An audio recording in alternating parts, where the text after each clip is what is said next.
Yo ayo, ayo, ayo pasti kita mampu. Dengan si bakul UKM naik kelas.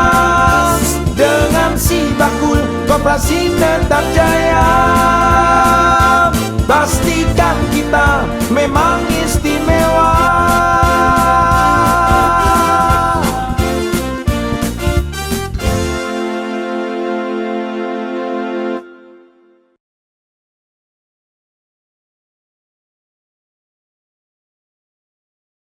Oke, nah di kesempatan yang berbahagia kali ini kita akan membahas tentang peran dan model bisnis koperasi untuk generasi milenial dan UKM ekonomi kreatif. Pastinya kalau kita membicarakan generasi milenial, ini ada sesuatu yang menarik ya, di mana sebuah proses apabila kita mengajak generasi muda, ini pasti nantinya ada sebuah regenerasi proses. Seperti itu. Nah, tapi sebelum kita membahas lebih dalam, saya ingin ke Ibu Siwi dahulu nih di sore hari ini di kesempatan yang berbahagia ini. Ibu, bagaimana sih sebenarnya dari Dinas Koperasi ini sendiri memainkan sebuah peranan penting untuk memberdayakan generasi milenial ini sendiri, Bu? Milenial, dengan kata-kata milenial itu kayaknya kesannya sudah gimana gitu ya. Betul sekali. Anak muda atau punya pemikiran yang lebih ke depan gitu. Betul. Ya, selamat sore teman-teman semua, Pak Joni, Pak Aris, dengan rekan-rekan ini saya. Jadi kalau kita bicara bagaimana sih sebetulnya peran pemerintah daerah, bukan dinas koperasi aja, terkait dengan masa depan kita gitu ya, masa depan kita. Kalau kita bicara 2045 tahun ini kan generasi emas ya. Betul. Jadi bagaimana sebetulnya yang harus kita siapkan? Kami di Dinas Koperasi dan UKM di DIY ini kan punya 3 ya kontrak gitu. Bagaimana koperasinya? Koperasinya kompetensinya naik dilihat dari aset omset. Bagaimana sebetulnya UKM-nya? Bagaimana penumbuhan wirausahanya? Nah, di situ tentunya bagaimana koperasi, bagaimana UKM-nya, bagaimana wirausahanya. Pasti di situ ada yang Betul sekali. Yang menjalankan ini siapa? Kalau kita bicara milenial, kadang disebut milenial itu bukan hanya usianya saja, tapi milenial terkait dengan konsep atau mindset atau pemikiran kan gitu. Nah, itulah yang terus kita lakukan dengan strategi Sibakul ya, karena istilahnya Sibakul. Strategi Sibakul ini di situ dilekatkan bagaimana kita mengajak, ayo kita terus menghadapi masa depan. Kalau kita bicara ke depan, kita ini akan menghadapi ekonomi digital. Salah satunya kan gitu, ekonomi Betul digital. sekali. Suka nggak suka kita harus menghadapi itu. Di saat ekonomi digital pasti pasar akan terbuka lebar gitu. Saat pasar terbuka lebar tidak pasti ada kemungkinan produk-produk kita itu bisa keluar, tapi produk luar juga akan masuk gitu. Tapi bagaimana kita melihatnya? Maka kami pun dari Pemda DIY terus melakukan pendampingan itu dari beberapa, pasti kita lihat seberapa jauh kondisi SDM dari sisi usianya, dari sisi keahliannya, dari sisi kompetensinya, dari sisi kemauannya yang pasti gitu. Kalau dilihat potensinya anak muda sangat luar biasa, banyak sekali ya. Nah, inilah yang terus kita lakukan. Setelah itu apa ini yang akan didorong? Apakah hanya mikir milenial dari hanya SDM-nya saja? Pasti akan dilihat mereka itu bergerak di mana ini gitu. Kan itu maka kita strategi yang kedua adalah melihat terhadap apa yang mereka lakukan. Produknya apa? Seperti yang kita lihat ini kan ada food, ada craft, ada fashion, pasti ada yang jasa juga gitu. Nah, potensi inilah yang terus kita kembangkan dan saat akan mengajak kaum milenial atau kita dalam arti kita juga milenial untuk menuju ke lebih naik kelas lagi, pasti kita harus ada lembaga yang resmi. Dari kelembagaan kita harus jelas. Minimal kalau dari bawah saat usaha punya nomor induk berusaha gitu ya Pak Joni ya gitu. Jadi kan ini harus kita lakukan. Mengajak mereka dari informal menjadi formal.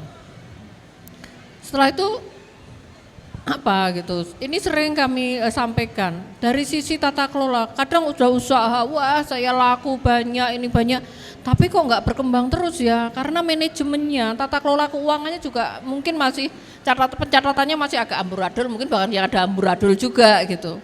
Nah, setelah itu produknya udah bagus, keuangannya bagus, pasarnya ada nggak? Maka kita ajak mindset ini. Nah, yuk kita ini sekarang strategi pemasarannya gimana? Maka kalau saya sering milenial gimana? Kita tidak hanya konvensional tapi kita harus punya menata masa depan. Inilah sebetulnya yang terus kita lakukan dan pasti pemanfaatan teknologi ini menjadi salah satu sarana ya. Teknologi itu hanya tool menurut saya.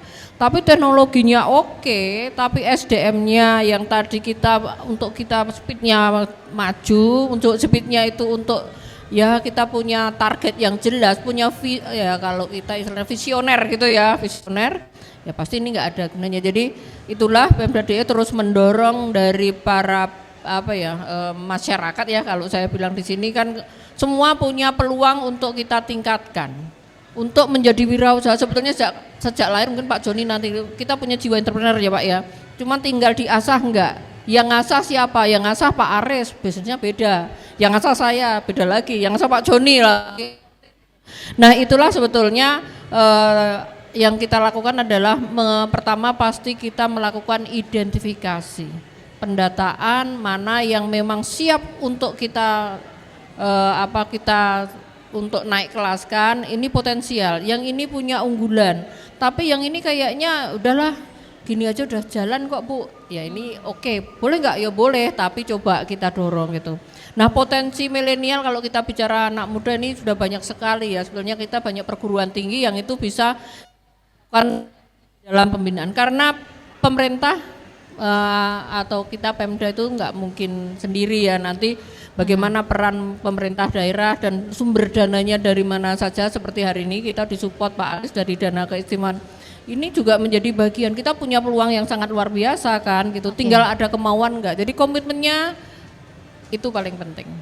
Oke, baik, luar biasa sekali ya Ibu. Tapi dalam proses perjalanannya sampai hari ini mungkin gitu kan ya Ibu, ada hal-hal yang cukup menantang enggak sih ketika harus deal with generasi milenial ini untuk diajak naik kelas bersama-sama, dan apa yang menjadikan itu berbeda atau yang lebih menantang gitu Ibu? Oh pasti ada Mbak. Jadi kan karena anak muda ini kan mainstream gitu ya. Jadi kadang mereka punya pemikiran kadang selangkah lebih maju gitu ya. Selangkah lebih maju, punya pikiran yang lebih ini karena kan dunia hanya di genggaman dia perkembangan yang ada di luar. Tapi jangan lupa kita juga punya budaya kan gitu. Kita punya budaya, kita punya potensi yang ini juga harus ini punya potensi untuk kita kembangkan gitu kan, kita lindungi juga kita kembangkan. Artinya pemerintah ini mempunyai fungsi untuk memfasilitasi ini, tapi kita juga membangun sebuah regulasi gitu. Regulasinya seperti apa? Kita ini kan menjalankannya kan ada regulasi, tidak serta-merta. Kalau hambatan permasalahan pasti ada karena kadang program pemerintah nggak ada yang menjerumuskan ya. Program pemerintah pasti untuk mengajak ke lebih ke kebaikan. Tapi tinggal ada kemauan, komitmennya. Sekarang di dalam milenial, kalau kita bicara milenial pasti akan menumbuhkan jiwa wirausaha. Perpresnya sudah ada, Perpres nomor 2. Bagaimana perpres terhadap kewirausahaan. Kita di Pemda DIY punya perdanya. Kita ada Balai Pemuda yang ada di Balai Pemuda di Dinas Pendidikan BPO. Mereka juga melakukan. Jadi inilah sebetulnya tantangan dari kemauan dari masyarakat ya, dari anak-anak ini. Saya mau arahnya gimana? Ada juga lingkungan ini mempunyai sangat penting. Jadi sebetulnya yang punya peran itu memang keluarga punya peran juga. Tapi lingkungan inilah yang maka kan kita bicaranya kita tidak bisa sendiri, siapa sih yang nanti akan mempengaruhi lingkungan anak-anak ini yang selama ini kita juga terus kita dorong. Maka kita dorongnya kalau mau sukses ayo berdiri di lingkungan yang orang-orang sukses gitu kan gitu. Nah ini salah satu motivasi di situ. Ya. Oke, seperti itu ya. Jadi kalau misalnya untuk mendorong generasi muda ini cukup menantang tapi bukan hal yang sulit untuk direalisasikan, begitu ya Ibu ya? Jadi perubahan itu kan suatu keniscayaan ya? Iya betul. Tapi itu bisa dilakukan dengan sebuah komitmen. Itu dia. Nah, ini yang penting komitmen dan komunikasi.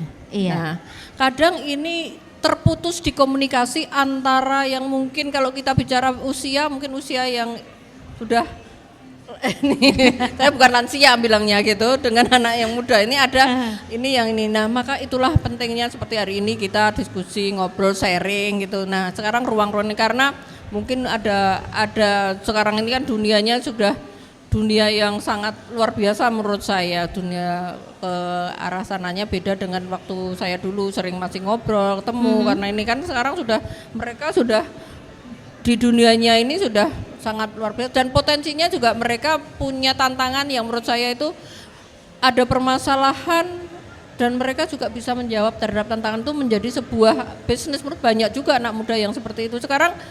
Anak muda seperti tidak seperti saya dulu kalau kita bicara lulus kuliah ya kita mendaftarnya ada di pegawai negeri gitu ya.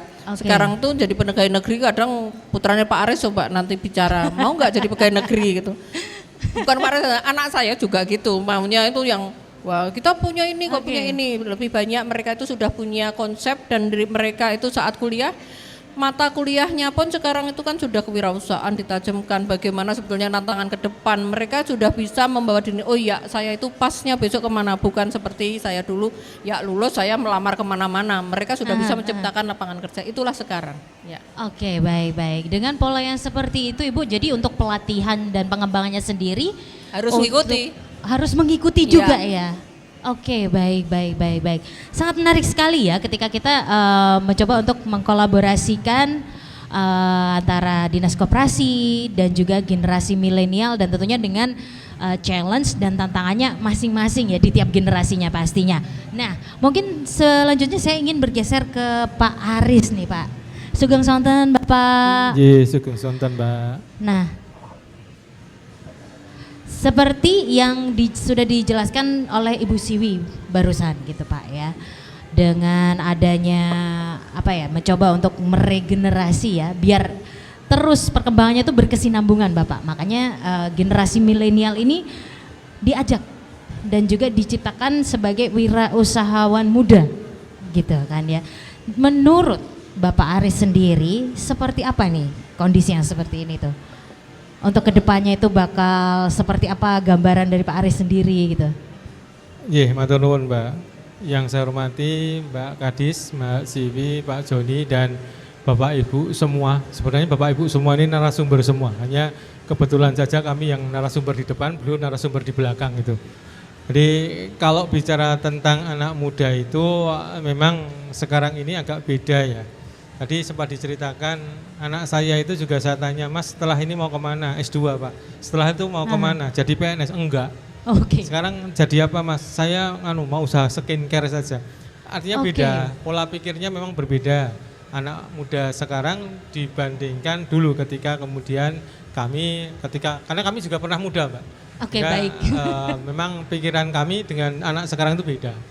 Kemudian kalau saya terus terang saja, saya lebih senang tidak mau ngomentari itu, tapi saya lebih senang komentari beliau, Pak. Jadi kami ini sebenarnya kami kan dua lembaga pemerintah yang sama. Cuman kami mempunyai fungsi yang berbeda. Kalau Mbak Siwi itu merancang macam-macam gitu, kami yang harus kemudian berpikir rancangan Mbak Siwi ini bisa diterapkan enggak di lapangan. Jadi beliau merancang. Jadi ngikuti beliau ini ada si bakul jelajah Milangkori awal di desa, kemudian sekarang jelajah Nusantara, besok jelajah dunia Mbak, atau benua. Amin ya robbal alamin. Ngikuti beliau ini menjadi tepuk tangannya dong. Kemudian dulu yang namanya ongkos kirim gratis tidak menjadi bagian pikiran. Pemda mungkin nggak mikir itu pada waktu awal. Bisa disaksikan ketika sebelum beliau sebagai kepala dinas koperasi tidak ada ongkos kirim gratis juga. Kemudian muncullah ongkos kirim gratis. Kemudian ongkos kirim gratis juga muncul. Baru itu wilayahnya tadinya hanya DIY, luar DIY, sekarang luar negeri Mbak. Artinya saya yang harus berpikir ngikuti pola pikir beliau. Inilah yang menarik karena kami sadar betul gitu bahwa pemerintah itu sebenarnya fasilitator. Tanpa ada peranan dari Pak Joni dan tim, kemudian Mbak Siwi dan kami ini ya kami hanya bisa seolah-olah kami mengetahui, padahal sebenarnya tidak demikian. Nah, kalau bicara tentang tadi kaitkan dengan anak muda, banyak sekarang ini muncul ide kreatif yang dimunculkan oleh anak muda yang dulunya tidak pernah ada. Contoh kecil, bahwa yang namanya pertanian untuk yang hortikultura, khususnya melon itu ketika kemudian diproduksi, pikiran kita melon itu buah, maka yang akan kita makan hanya buahnya. Itu kalau kita pikirannya itu. Tapi anak muda sekarang tidak. Banyak yang ingin menghadiahi pacarnya, itu melon yang sudah ada nama pacarnya. Oke, baik. Nanti bisa pesan di Merdikorjo, Mbak, ada. Oke, siap Jadi Pak. ketika nanti begitu melon itu sudah jadi, melonnya itu sudah ada gambar alabiunya. Kemudian, nah sekarang pola pikirnya harga melon yang tadinya per kilo bisa bukan per kilo, per buah. Nah ini artinya memang yang sekarang ini kita harus mengikuti perkembangan berkaitan dengan inovasi-inovasi, termasuk digital. Banyak kalau kemudian sekarang ini anak-anak muda gitu tidak pernah keluar rumah kok punya uang banyak. Ya mungkin kalau zaman dulu dikatakan itu mungkin ngingu tuyul itu mungkin. Mungkin pikirannya semacam itu. Tapi ternyata enggak. Bekerja dia itu malam sampai pagi. Sedangkan kita memahami orang bekerja itu ya dari pagi sampai siang. Dunia yang berbeda. Nah makanya kalau kami selalu kami sampaikan ke teman-teman kami bahwa kami itu akan berusaha mengalir dan mengalun. Jadi apapun yang terjadi sekarang ini kami perlu belajar, tapi tidak perlu kami harus mendalami karena sudah ada ahlinya. Misalnya kaitan dengan kerajinan, ya biar Pak Joni yang mendalami. Betul. Kami mungkin dengan Mbak Siwi mikirkan regulasinya, termasuk mungkin ada kesulitan dari Pak Joni yang kemudian kami bisa kita kerjasamakan, itulah yang kemudian kami lakukan. Jadi prinsip pemerintah bagian untuk memfasilitasi. Oke, baik. Pemerintah ada untuk memfasilitasi ya. Dan kalau kita lihat progresnya sejauh ini dari Dinas Koperasi dan juga Ibu Siwi, terus juga dibantu tim dan juga sinergi-sinergi yang ada. Ini sepertinya dalam waktu dekat Ibu Siwi akan ada inovasi lagi nih Pak. Seberapa siap pemerintah? Enggak, kalau dekat enggak Mbak. Terlalu dekat itu. Terlalu dekat. Jadi kalau dekat itu kan mungkin karena kita bicara dekat itu 2023, beliau sudah bicara 2024. Luar biasa. Jadi karena kami memang di perencanaan harus NN2, kemudian merencanakan, tapi di perkembangan di dalam tahun yang sama, kalau memungkinkan ada perubahan, maka kemudian dilakukan juga. Contoh ya, ketika kemudian kita sekarang ini ada persoalan berkaitan dengan sampah. Bagaimana kemudian kalimatnya sederhana, tetapi memang untuk mengerjakan tidak sederhana. Jadi jangan melihat sampah sebagai sesuatu yang harus dibuang. Lihatlah sampah itu menghasilkan uang. Kan kalimat itu kan sederhana Mbak. Sampah menghasilkan uang. Semua orang bisa berkalimat itu. Tapi kemudian caranya kayak apa? Nah inilah yang menjadi bagian. Kami berharap memang Bapak Ibu semua yang narasumber di depan saya ini bisa berinovasi ke arah sana. Sehingga ketika kemudian ada inovasi yang muncul dari Bapak Ibu semua, kemudian memang harus ada fasilitasi berikutnya, kami yang punya tugas untuk fasilitasi itu. Baik. Kami tadi Mbak ini cerita agak beda. Jadi di jam 13.30 tadi kami kebetulan ketemu dengan podcast, nanti Bapak Ibu bisa mersani podcast Lembaga Keistimewaan, kebetulan judulnya Posbindu Sentosa. Selama ini Posbindu itu orientasinya mesti kaitan kesehatan Pak. Tapi kemudian Posbindu Sentosa ini tidak hanya kesehatan, tetapi bagaimana kemudian orang yang tergabung di Posbindu ini juga bisa sejahtera. Apalagi Posbindu Sentosa itu ternyata yang menjadi titik tolaknya itu adalah difabel. Sekarang sudah bisa memproduksi yang namanya munacip. Munacip itu semacam tempe keripik sebenarnya. Keripik tapi dari benguk. Sampai hari ini kami cuma sampaikan ke Bapak Ibu, untuk mereka produk di setiap hari hanya 5 kilo Bapak Ibu, itu sudah kowogen itu. Sudah nggak bisa menerima pesanan lagi. Pesanan banyak sekali. Karena ada kalimat membeli dengan hati. Jadi harga 8.000 mau dikasih 10.000 enggak apa-apa. Jadi memang karena difabel, itu difabel. Oke, Nah, baik. sampai hari ini mereka kesulitan untuk mendapatkan alat yang selama ini kita menganggap alat itu mesti ada. Jadi memotong tempe bengok itu kecil-kecil. Sekarang masih menggunakan PMS, Mbak.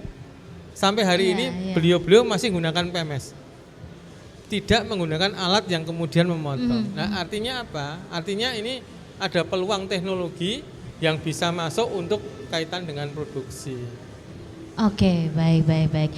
Jadi kalau kita bicara inovasi itu kan pasti kita karena ada sebuah permasalahan, ada sebuah kegiatan yang memang perlu sebuah inovasi.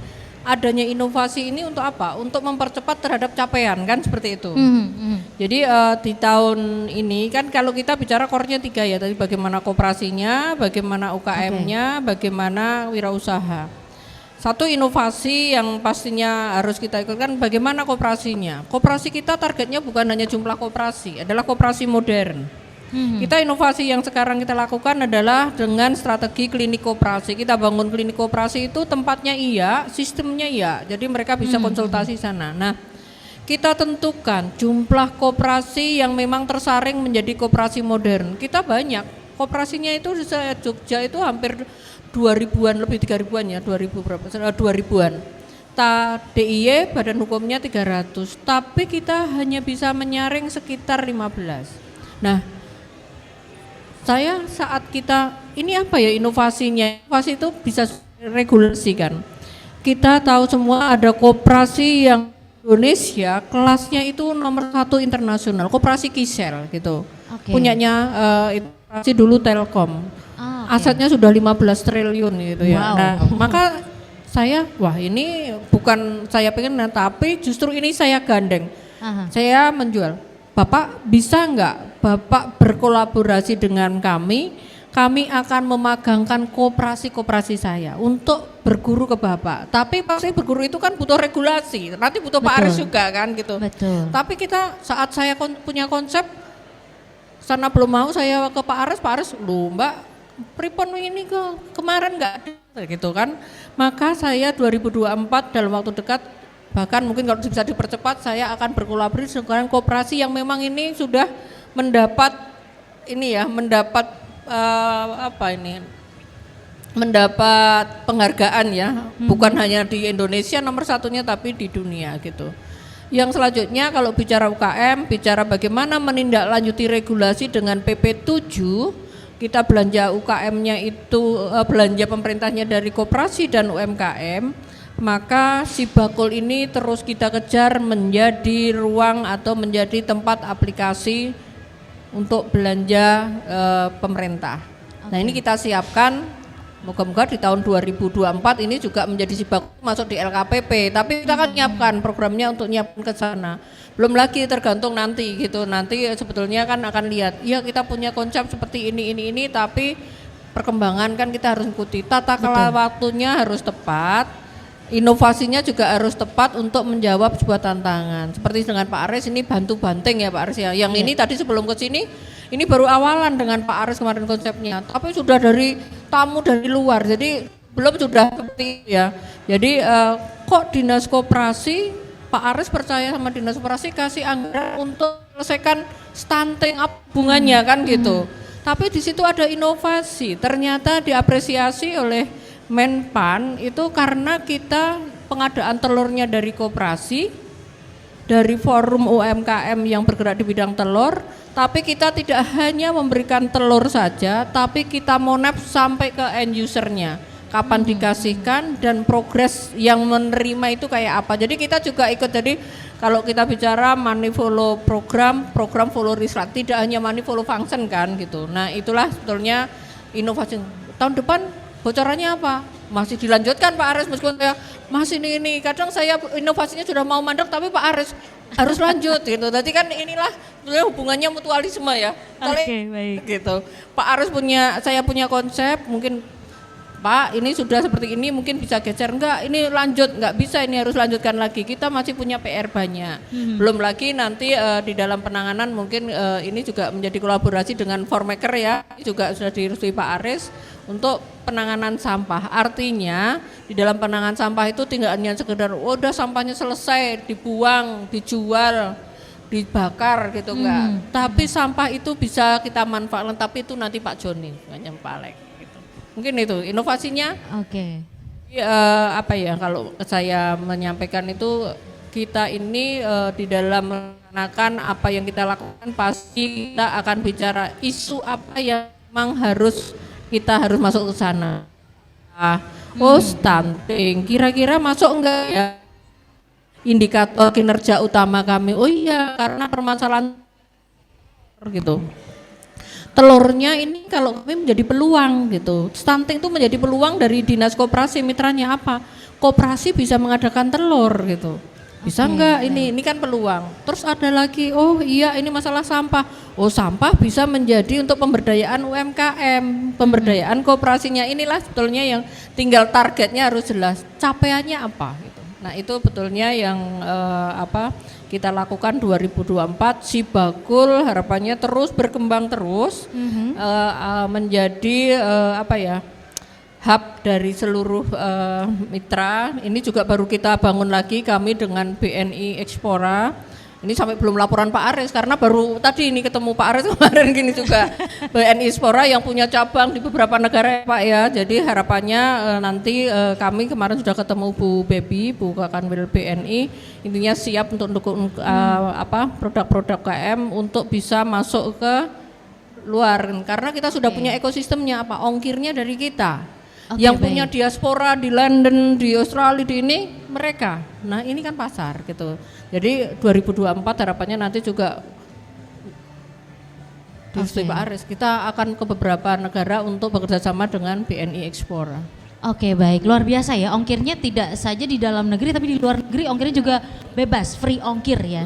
Ya ekosistemnya udah punya, ada yang punya fasilitas di sana, punya jejaring. Begitu punya ya sudah kita tangkap kan gitu.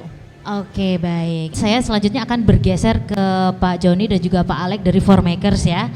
Pak Joni dan juga Pak Alex, mungkin bisa dijelaskan secara singkat nih sebelumnya ya, apa itu Formakers dan kegiatannya itu apa aja nih Bapak? Formaker ini adalah kumpulan dari pengusaha-pengusaha yang ada di Yogyakarta. Jadi kita ada sekitar 70 pengusaha yang membuat satu forum, sebenarnya ya semacam kebersamaan, karena kita melihat sebenarnya di Jogja ini luar biasa. Yang saya katakan luar biasa adalah dinas-dinas di Jogja ini sangat support ke dunia usaha, itu satu. Yang kedua, cuma ada di Jogja yang namanya ada dana keistimewaan gitu. Namanya istimewa. Nah, artinya kami melihat bahwa dengan support yang ada dari pemerintah daerah Yogyakarta ini, ada satu keinginan bersama yang sama untuk bisa meningkatkan gimana sih gairah dunia usaha di Yogyakarta. Itu yang pertama. Yang kedua, karena kami sebagian juga ekspor dan kita juga banyak sebenarnya sudah punya klaster-klaster UKM. Jadi sebenarnya apa yang kami lakukan itu sudah sejalan sebangun dengan yang sudah dijalankan oleh Dinas Koperasi dan UKM. Itu yang kedua. Baik. Karena kami bergerak di bidang handicraft dan mebel, di mana pasti kita punya klaster-klaster pengrajin yang ada di DIY, itu yang bisa membantu kami untuk meningkatkan kapasitas produksi. Terus memang tadi kalau bicara dengan masalah dunia usaha saat ini, arahnya memang ke sociopreneur. Jadi kami pun sebagian karena mau nggak mau, artinya dari awalnya mungkin kayak semacam beban. Karena kami diminta oleh buyer kami, gimana caranya kita itu benar-benar produk yang kita hasilkan itu sudah sesuai dengan undang-undang, minimal undang-undang perburuan yang ada di Indonesia. Kita sudah memberikan gaji yang sudah sesuai standar, kita sudah memberikan kondisi pekerjaan yang sesuai standar segala macam. Jadi kita diaudit. Dan nggak cuma kita, tapi ke pengrajin-pengrajin kita juga. Akhirnya kan kita tadi awalnya merasa bahwa ini beban buat kita harus mengajarkan ke UKM kita untuk gimana caranya bekerja yang benar, menghindarkan risk manajemennya itu atau bahaya-bahaya dalam pekerjaan segala macam sampai K3. Akhirnya kita merasa bahwa ada satu timbal balik yang bagus buat kami. Artinya kami merasa bahwa apa yang kami lakukan ke mereka ternyata punya nilai lebih yang bisa kita jual ke luar negerinya. Nah, kita akhirnya berpikir oke, this is sociopreneur. Bahkan itu tadi menjurus ke arah sekarang greenpreneur. Jadi semua produk-produk yang kita hasilkan memang benar-benar produk yang tidak merusak lingkungan. Itu punya nilai jual juga di luar negeri. Ya. Kita berpikir bahwa kalau kita cuma di dalam aja juga ya istilahnya kontribusi kita sebagai katakanlah penduduk yang ada di Yogyakarta kok kurang ya. Artinya di forum ini kami bertemu dengan teman-teman yang punya wawasan yang sama, gimana caranya kita bisa memberikan satu kontribusi walaupun sedikit ke DIY, gimana caranya kita bisa meningkatkan bersama-sama dengan seluruh pemangku kepentingan yang ada di Yogyakarta untuk bisa meningkatkan derajat ekonomi yang ada di Jogja. Apalagi Jogja kan terkenal dengan apa? Nomor 1 ya Pak ya, soal kemiskinan, tapi soal kebahagiaan juga nomor 1. Gitu. Baik. Nah mungkin itu sedikit gambaran mengenai Formaker dan kita makanya sekarang dibantu juga dari Bu Siwi dengan support dari juga Pak Aris untuk membuat beberapa kali seperti ini. Kita juga mencoba untuk mengedukasi. Jadi kita nggak cuma istilahnya pameran untuk jualan, tapi kita berharap ada timbal balik dari misalnya contoh kita mengajak ke beberapa perguruan tinggi yang ada di Jogja. UPN kita ajak, ISI kita ajak, IKPN juga kita ajak, dengan harapan adalah bahwa kita bisa memberikan kontribusi ke anak-anak milenial tadi. Oke. Ya toh. Dan yang kedua istilahnya kita mencoba meng-link and match. Karena kadang-kadang anak milenial ini ya saya bilang satu kaum yang sedikit aneh dalam tanda kutip. Mereka memang sangat ya saya bilang cerdas, sangat cerdas. Mereka bisa mencari ilmu, searching Google-nya itu gila-gilaan dibanding Tira. Ya, mereka bisa mencari knowledge dari satu proses itu dengan cepat sekali. Betul. Tapi satu hal juga mereka itu sangat spontan, sangat reaktif. Jadi terus gampang bosan. Nah ini yang kita sudah dari awal anak-anak yang berumur ini dididik untuk namanya bisnis itu enggak cuma sepekan, 2 pekan, setahun, 2 tahun. Kita harus memupuk bisnis itu. Nah ini yang mungkin sebagian yang kita bisa kolaborasikan dengan milenial. Gimana sih cara manajemen yang tadi Bu Siwi bilang yang baik itu untuk menjadi corong yang bagus untuk milenial. Karena menurut saya milenial punya potensi yang luar biasa. Tapi kalau seandainya memang tidak terukur, terarah juga akan hasilnya juga dropnya cepat gitu. Itu mungkin dari kami sedikit. Mungkin Pak Alek nambahkan Baik, sedikit. monggo silakan Bapak. Menyambung dari Pak Joni tadi, saya selaku ketua koperasi yang merupakan kepanjangan tangan dari Formakers untuk melaksanakan kegiatan. Terima kasih, ini udah kedua kalinya kita dibantu Dinas Koperasi dan Danais untuk melaksanakan pameran di Galeria Mall. Pameran yang pertama menumbuhkan tekad bagi kita koperasi Formakers untuk bagaimana supaya kita bisa eksis. Dan akhirnya terwujud dalam bentuk gerai di lantai 2. Jadi kita di lantai 2 ada gerai koperasi yang namanya Deco Makers. Respon dari masyarakat maupun pembeli dari luar lumayan bagus dan omset juga terus meningkat, tapi tetap kita terus berusaha untuk merotasi produk supaya kita tahu sebenarnya apa yang diinginkan oleh pembeli. Di samping itu untuk merangkul generasi milenial kita ada program 2 mingguan namanya Formaker Goes to Campus. Itu sudah Formaker Group ya Kampus. sudah terlaksana pertama kemarin dengan YKPN ya Pak ya. Ya. Oke. Berikutnya nanti dengan ISI kemudian akan bergilir ke universitas-universitas yang lain. Oke, Itu baik, kita lakukan untuk menumbuhkan semangat berwirausaha dan juga semangat menunjukkan bahwa koperasi itu bisa dilakukan oleh generasi muda, bukan hanya tempat pembuangan orang-orang tua ya. Tapi memang bisa dilakukan karena pada prinsipnya koperasi adalah suatu agregat dari kekuatan-kekuatan kecil yang terpadu untuk berusaha bersama. Kalau Formaker tidak membentuk koperasi, kita tidak akan bisa buka gerai di sini karena akan terlalu mahal. Kemudian saya sampaikan penghormatan yang besar kepada Pak Aris dan Ibu Siwu dari koperasi bahwa duo Danais dan koperasi ini luar biasa. Kemarin mungkin 3 minggu yang lalu ya kita kaget ditimbali Pak Aris sama Bu Siwi disuruh ngurusi sampah. Kita kan disuruh ngurusi sampah. Sampah nih ya, karena memang Oke. berapa bulan terakhir ini kan Jogja darurat sampah ya. Betul. Kemudian dapat surat disuruh diminta menghadap. Waktu menghadap kita masih bingung apa korelasinya saya tukang kayu, Pak Joni handicraft disuruh ngurusi sampah. Apa kita waktu awal tuh pasti berpikiran bahwa wah nanti kita mesti disuruh bikin kerajinan dari hasil pilahan sampah. Ternyata enggak, beliau jauh berpikir lebih maju daripada saya dan teman-teman. Karena apa? Ternyata yang diminta adalah dari hasil pengolahan sampah itu diminta untuk dibuat produk yang bisa dimanfaatkan lagi. Jadi tidak hanya sekedar bikin tas kantong, sekedar bikin kerajinan dari botol aqua. Karena itu tidak akan ada fungsinya dan hanya akan berakhir di tempat sampah lagi. Betul.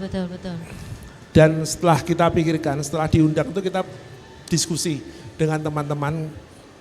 Oke, kita tahu apa yang diinginkan Danais dan Bu Siwi. Kita harus ciptakan produk yang memang bisa mendukung kelangsungan usaha kita. Kemudian kita simpulkan, oke kita bikin bahan packaging karena itu juga mendukung dengan permintaan dari buyer kita dari luar negeri yang bisa kita simpulkan bahwa sesuatu yang didaur ulang itu memberikan nilai tambah yang lebih tinggi dan ada nilai promosinya. Jadi kalau kita jualan barang bekas malah dihargai lebih tinggi. Kemudian kita karena keterbatasan masalah teknis, kita kemudian menggandeng pihak Fakultas Teknik UGM. Kita ajak melihat lokasi dari 3 lokasi ya Pak ya.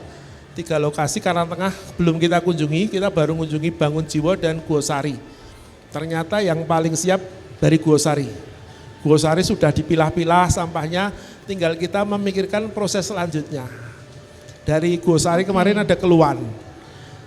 Pak, dulu waktu kita boleh buang sampah di Piungan, kita dapat profit 6 juta sebulan. Tapi setelah sampah harus berhenti di kelurahan, kita minus, rugi. Nah, kemudian kita keliling-keliling kita lihat Pak, oh ini bisa diolah jadi kayak penahan benturan di packing, bisa dimanfaatkan lagi dan kita lihat bahwa ada potensi lain ternyata Bapak Aris dan hasil pemanasan, pembakaran di Pak? Insenerator itu bisa dimanfaatkan untuk pengeringan, baik pengeringan kayu maupun pengeringan kraft. Dan itu bernilai sekitar 500.000 per kubik. Itu bisa jadi pendapatan bagi badan usaha kelurahan juga. Jadi ini menunjukkan bahwa pemikiran dari Pak Aris, Bu Siwi bahwa kalau kita berpikir parsial, kita akan rugi. Tapi kalau kita berkolaborasi dengan badan usaha kelurahan, dengan BUMD atau komponen-komponen lain dari masyarakat, mungkin kita akan menghasilkan sesuatu yang lebih bernilai lebih gitu. Saya kira hal-hal yang seperti ini perlu dilanjutkan. Nanti kalau ada proyek lain Pak Aris dan Bu Siwi kita siap untuk mendampingi. Oke, Terima baik, kasih. luar biasa. Tepuk tangannya mana nih, luar biasa ya. Sudah dapat challenge gimana caranya mengolah sampah. Nah ini kalau dari teman-teman Formaker sendiri dapat challenge seperti ini, Selain yang sudah dijelaskan oleh Pak Alex tadi, gimana nih respon dari teman-teman Formaker sendiri yang lain gitu? Dengan adanya tantangan ini tadi nih.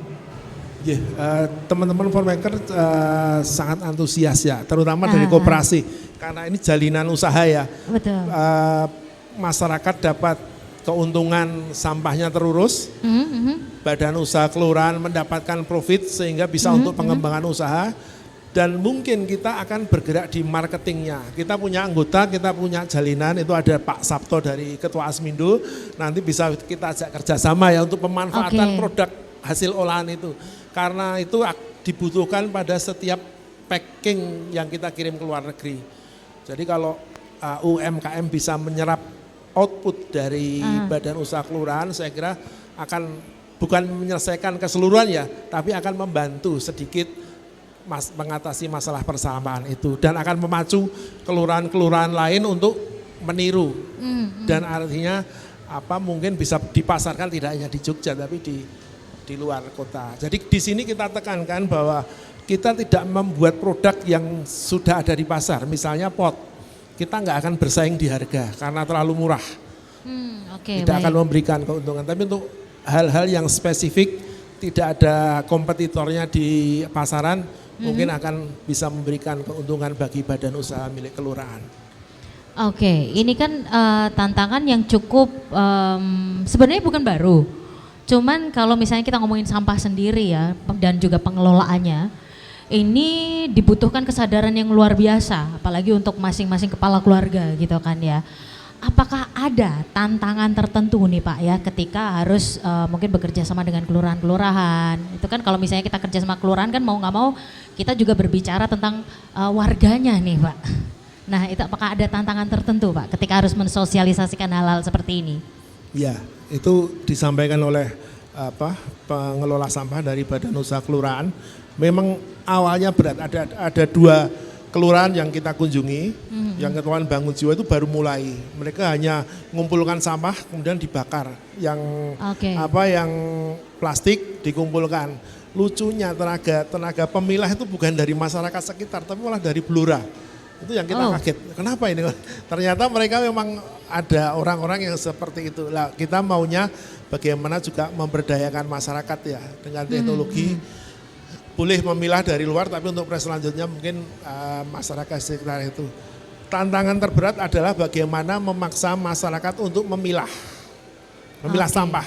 Karena pekerjaan terberat dalam pengelolaan sampah adalah pemilahan. Kalau sudah dipilah, sudah bersih, proses selanjutnya sebenarnya lebih gampang. Jadi setelah diedukasi berulang-ulang di Kelurahan Gosari ternyata sudah mulai mendatangkan hasil. Masyarakatnya juga senang senang memilah dari awal, jadi disetorkan ke sana sudah bersih, pengelolanya juga semangat. Jadi kalau kita ajak, kita sebagai pengusaha orientasinya kan profit, jadi kita ngomongin profit lah di awal, jadi mereka akan lebih semangat, dan orientasi profit yang kita sampaikan memang masuk akal. Baik. Terima kasih untuk penjelasannya ya. Dan kita sedikit mengingat kembali, kita sedang membahas tentang peran dan model bisnis koperasi untuk generasi milenial dan UKM ekonomi kreatif. Nah dengan kondisi yang seperti ini nih Pak Alex, Pak Joni, untuk konsep bisnis yang kira-kira suitable atau pas dengan bisa di-apply ke generasi milenial dan juga tidak melupakan sisi-sisi kreatifnya juga.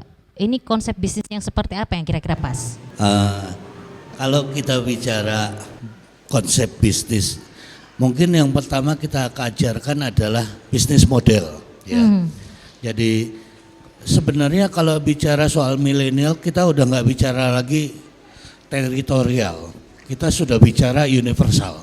Semua milenial di dunia itu mirip-mirip semua Pak. Jadi yang tadi Pak Aris bilang anaknya nggak mau jadi PNS, itu banyak. Di luar negeri juga sama. Dan sekarang ini anak-anak kita ini bukan lagi penduduk Jogja, bukan lagi penduduk Indonesia, tapi udah world citizen. Mereka punya teman itu udah worldwide semua. Nah, saya melihat ada satu contoh fenomena K-pop nih. K-pop kan mendunia. Bahkan banyak sekali fans klubnya yang malah kalah Koreanya. yang mungkin di negara lain lebih heboh daripada di Koreanya. Nah, yang kedua kita lihat anime. Di mana-mana kan gila-gilaan anime. Betul. Artinya saya melihat ada satu semacam hobi. Kalau bicara soal konsep bisnis, kalau kita gabungkan aja semua ini hobi ini menjadi satu konsep bisnis, itu gila-gilaan. Artinya kalau saya bilang market sudah ada. Tinggal kita mencari produk apa yang cocok untuk market itu. Marketnya dunia, bukan lagi marketnya wilayah, bukan lagi teritorial, bukan lagi Indonesia. Apalagi tadi dibantu sama Bu Siwi, tadi ongkos kirim gratis, terus diaspora yang di luar negeri, segala macam. Itu ya berarti kan potensi marketnya luar biasa. Ya, jadi saya melihat ada satu semacam kebersamaan di milenial ini. Kalau satu viral, itu seluruh dunia bisa viral. Oke. Ya kan? Nah, ini bisa nggak dimanfaatkan oleh milenial untuk menjadi satu konsep bisnis yang bisa sustain? Menurut saya itu, saya melihatnya banyak satu peluang di sana. Cuma kita orang tua ini benar-benar belum begitu ngerti ya. Artinya kira-kira produk apa sih yang cocok buat mereka. Tapi kalau bicara soal nanti manajemennya, bicara nanti koperasi kita ngomong.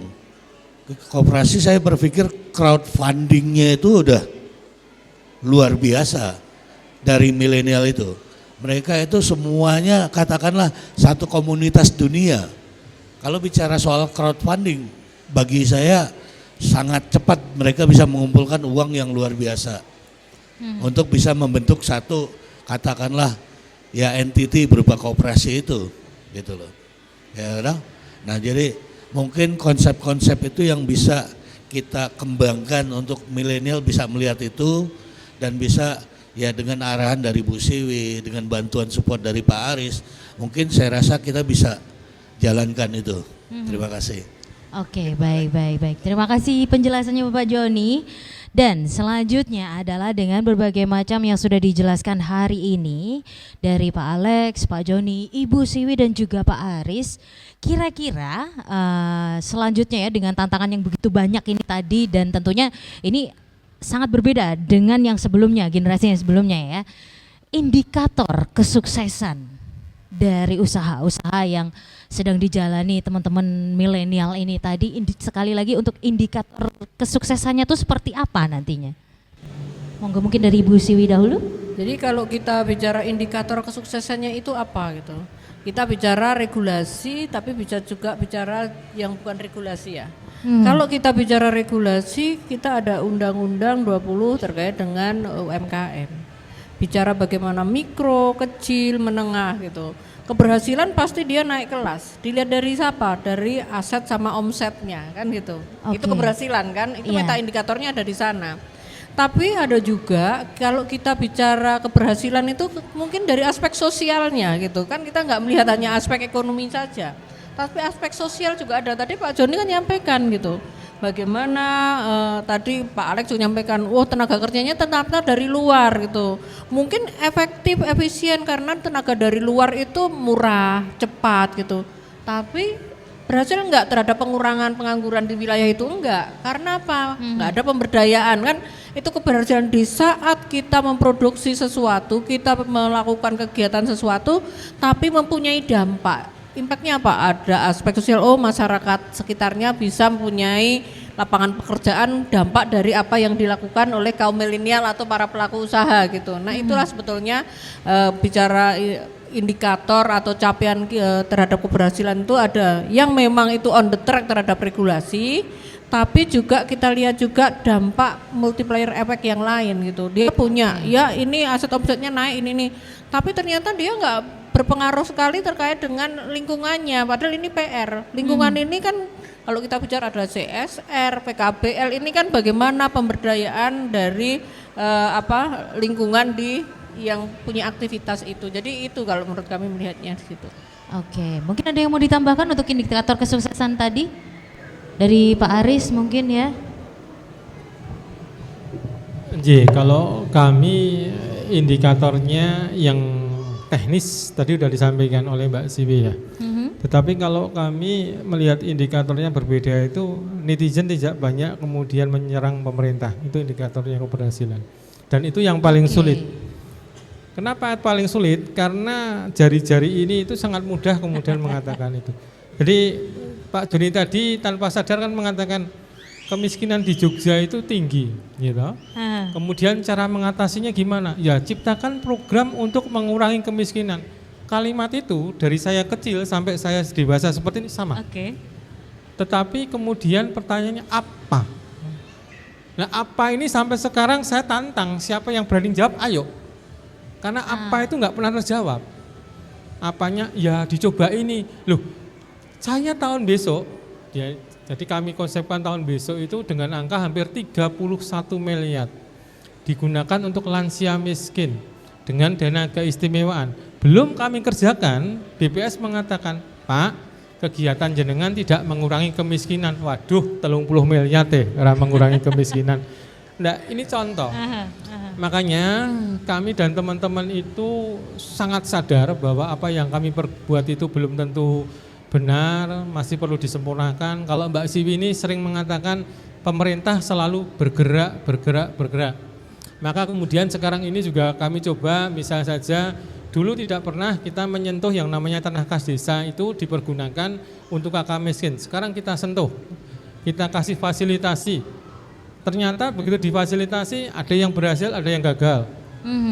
Kemudian menarik lagi ketika kemudian kami bertemu dengan ribuan dukuh, ini ribuan loh ya, bukan 100 atau 200, ribuan dukuh.